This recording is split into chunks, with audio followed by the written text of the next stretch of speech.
Next term है different type of coefficient of elasticity. Coefficient of elasticity में कौन कौन से टाइप के आएंगे कोएफिशिएंट?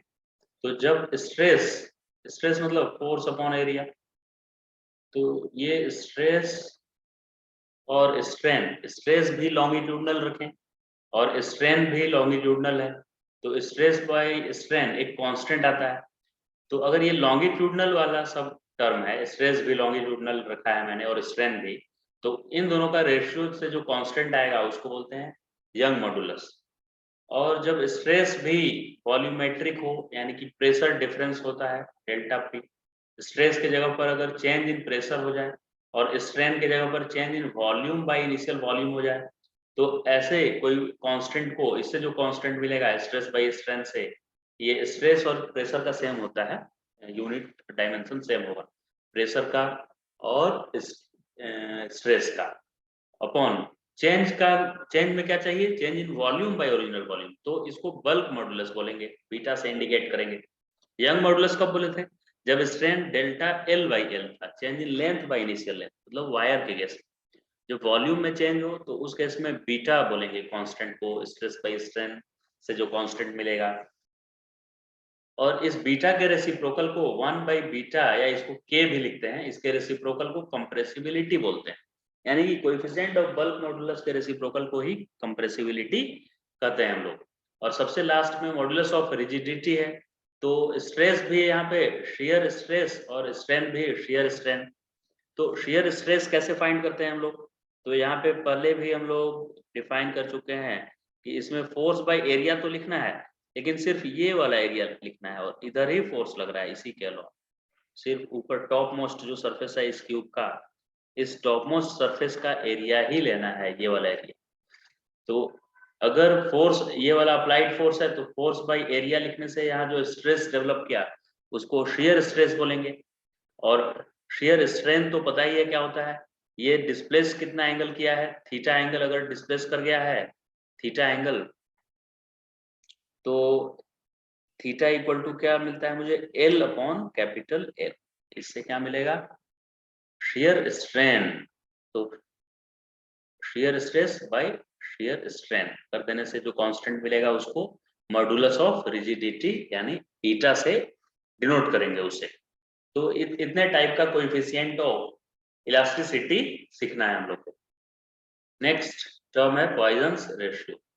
ये क्या होता है देखिए, तो कुछ मटेरियल में एक ही साथ एरिया भी चेंज होगा, ये क्रॉस सेक्शनल एरिया भी इस सिलेंडर का देखिए, पहले इतना एरिया था बाद में बड़ा क्रॉस सेक्शनल एरिया होगा, और लेंथ भी बदल गया इसका, पहले तो अच्छा एरिया बढ़ा है तो लेंथ कम होगा, तो ये डॉटेड लाइन वाला लेंथ ज्यादा था, मतलब ये डेल्टा एल लेंथ इसका कम हो गया है।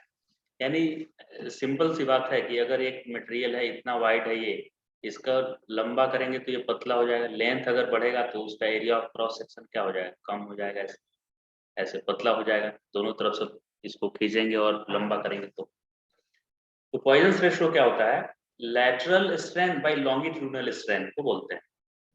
तो लॉन्गिट्यूडनल मतलब लेंथ में चेंज और लैटरल मतलब डायमीटर में चेंज कितना हो रहा है, तो इसका वैल्यू हो जाएगा, डायमीटर में चेंज का वैल्यू हो जाएगा डेल्टा, मतलब चेंज इन डायमीटर बाय पहले से कितना था इनिशियल डायमीटर, और अल्फा क्या हो जाएगा, चेंज इन लेंथ बाय पहले से कितना लेंथ था किसी मटेरियल में। यानी किसी मटेरियल को अगर हम ऐसे पुल करें, इलोंगेट करें, तो उसका एरिया ऑफ क्रॉस सेक्शन कम होगा और लेंथ बढ़ेगा, तो लेंथ में चेंज अपॉन इनिशियल लेंथ को अल्फा बोलेंगे, लॉन्गिट्यूडनल स्ट्रेंथ, और उसके डायमीटर में चेंज अपॉन इनिशियल डायमीटर के रेशियो को बोलेंगे लैटरल स्ट्रेंथ, और इन दोनों के डिवीजन को लैटरल बाय लॉन्गिट्यूडनल स्ट्रेंथ को ही बोलते हैं पॉइजन्स रेशियो। तो ये समझ में आ गया पॉइजन्स रेशियो क्या है। अब किसी किसी मटेरियल का पॉइजन्स रेशियो यहाँ पे दिया हुआ है, सिग्मा का वैल्यू -1 से 0.5 तक होता है, थ्योरेटिकल लिमिट है इसका वैल्यू सिग्मा का, और ये सिग्मा का वैल्यू क्या होगा, 0.2 से 0.4 मैक्सिमम मटेरियल का इतना ही होता है, और किसी रेयरली किसी मटेरियल का है जो 0.4 से ज्यादा है या 0.2 से कम हो सकता है, लेकिन सारे मटेरियल का ये वैल्यू -1 से लेकर और 0.5 तक होता है पॉइजन्स रेशियो। तो पॉइजन्स रेशियो जो सिग्मा वैल्यू था वो अब ध्यान से देखे होंगे तो change in diameter by initial diameter में माइनस लगा हुआ था और लेंथ वाले में नहीं लिखा हुआ था डेल्टा एल बाई एल। तो ये माइनस इसलिए है कि सिग्मा का वैल्यू मुझे पॉजिटिव इसका सिग्मा का वैल्यू लाना होता है। तो एक डेल्टा एल मुझे लिखना है, तो डेल्टा एल तो फाइनल माइनस इनिशियल होता है। तो अगर ये वाला टर्म पॉजिटिव आएगा डेल्टा एल यानी लेंथ अगर बढ़ा है तो डायमीटर कम होगा, तो ये टर्म क्या आने लगेगा, निगेटिव।